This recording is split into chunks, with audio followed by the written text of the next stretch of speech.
Hey guys, Alien Flow here, and today I'm doing a DC launch tutorial, otherwise known as the deployable cover launch. So to start off, I'm going to show this in Floodgate, because that's the most ideal place to show it. Fast forwarding here, I'm just going to show you exactly where to get the DC, if you don't know where it is, and where to do the launch. You'll see I do a quick box launch here to get to this DC that's right above me right now. All you got to do is jump up to grab it. As long as you're not holding another equipment, you'll be able to grab it anywhere, as long as you're close enough to it underneath. Fast forwarding again to this cutscene, going to the left right here, this is where you want to do the DC launch, and you want to launch to where I'm looking right now.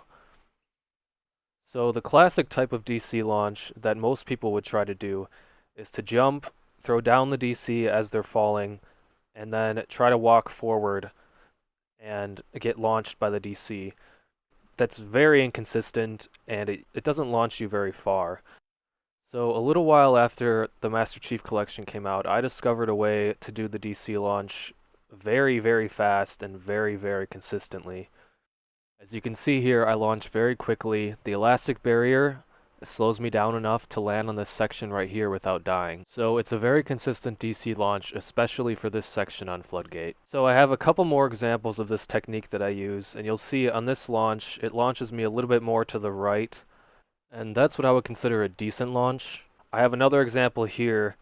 This is like the best launch that you can get. A really fast launch with the perfect amount of space for landing. So to actually do this DC launching technique, you want to jump, and as you're jumping, move forward slightly in midair, throw down the DC, and as you land, you want to crouch and move forward very slowly, and after about a second after the DC has been placed, it should launch you, and you'll know if you did it right, because you get launched really fast. So here I'm just going to show you a few examples of what happens when you don't position yourself correctly. You can see there I went too far forward, and that one I went too far to the left. On this one here, I went too far to the right. And you really just want to position yourself centered. You'll see there I got pushed backwards, and on this one, you'll see that I waited too long, so the DC actually launched me upwards to the right.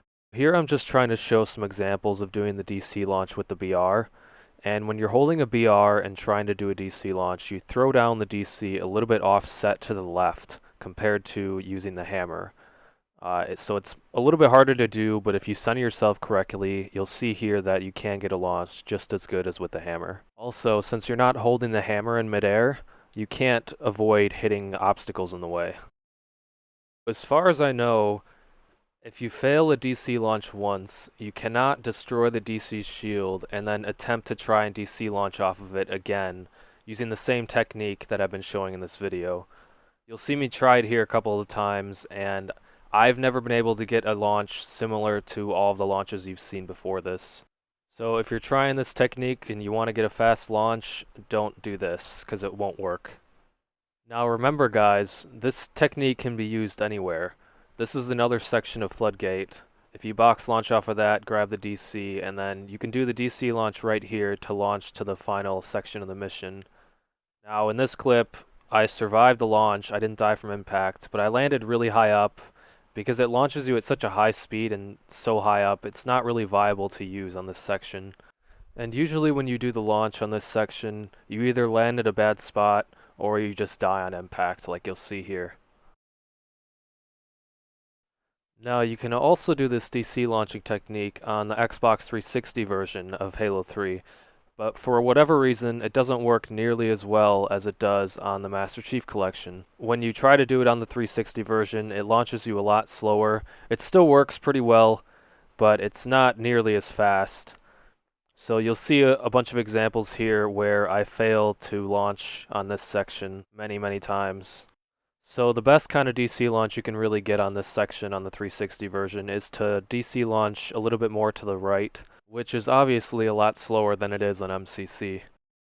Here I'm back on MCC again, and just to show you how fast this DC launching technique will launch you, I'm in the hangar of Crow's Nest right now, and normally when you go outside the hangar, there's an elastic barrier there that you'll run into. But because this DC launching technique launches you so fast that you can actually sometimes break the barrier and go through it like I did there. And here's just another example of me doing it a second time. And you can see I break the barrier and I'm outside the map and everything's all glitchy and weird. And you can break barriers like this on a lot of other missions too. Well, that's it for this tutorial. I just have a few examples here of a bunch of DC launches just to show how fast you really launch. And as always, thanks for watching.